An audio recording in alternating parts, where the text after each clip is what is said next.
मेळघाट क्षेत्र ज्याप्रमाणे कुपोषणाच्या नावाने ओळखला जातो, त्याचप्रमाणे मेळघाटातील धारणी आणि चिखलदरा तालुक्याच्या ग्रामीण भागात असणाऱ्या जिल्हा परिषद शाळेतील शाळा प्रशासनाच्या बेजबाबदारपणा आणि हलगर्जीपणामुळे शिक्षणाचा आलेख घसरल्याचे दिसून आले आहे। यामागचे प्रमुख कारण म्हणजे मेळघाटातील बहुतांश शिक्षक शाळेत आळीपाळीने तर कधी कधी दांड्या मारून हजेरी देत असल्याची चित्रे बऱ्याच वेळा समोर आले आहे। मात्र आनंदाची बाब अशी की मेळघाट सारख्या क्षेत्रांमध्ये ज्या ठिकाणी शिक्षक आळीपाळीने शाळेत हजेरी लावतात, त्या क्षेत्राच्या एका अतिदुर्गम जिल्हा परिषद प्राथमिक शाळेमध्ये शिक्षक प्रामाणिक आणि अविरतपणे सेवा देत असल्याचे सुखद चित्र दिसून येत आहे। धारणी पंचायत समिती अंतर्गत येणाऱ्या आणि मुख्यालयापासून जवळपास 25 किलोमीटर अंतरावर परसोडी गाव स्थित आहे। विशेष बाब अशी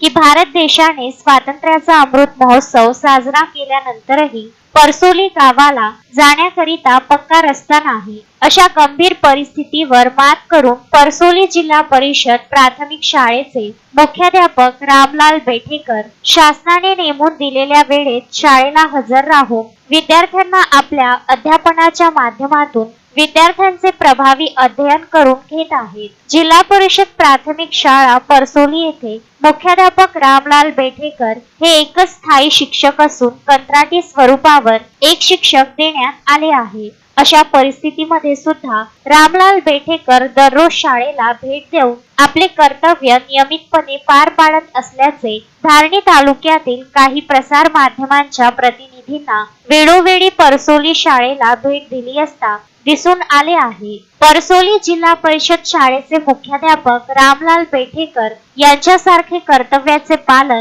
जर प्रत्येक मेळघाटातील शाळा प्रशासनाने जबाबदारीने आणि प्रामाणिकपणे पार पाडले तर निश्चितच भविष्यामध्ये मेळघाटातील शिक्षणाच्या आलेखमध्ये सुधार येऊन मेळघाटातील विद्यार्थी सुद्धा अधिकाधिक संख्येत यशस्वी होणार हे मात्र नक्की। रामलाल सुंदरलाल बेठेकर हूँ, जिला परिषद प्राथमिक मराठी शाला परसोली, यहाँ पर मैं कार्यरत हूँ मुख्याध्यापक पद पर। और मैं पढ़ाते समय बच्चे के रिस्पॉन्स बहुत अच्छे मिल रहा है और इस पर मैं समाधान हूँ। तस्मीन शेख, सुलेमान मेमन, शकील अहमद सह जुगल किशोर जायसवाल, विदर्भ न्यूज, धारणी।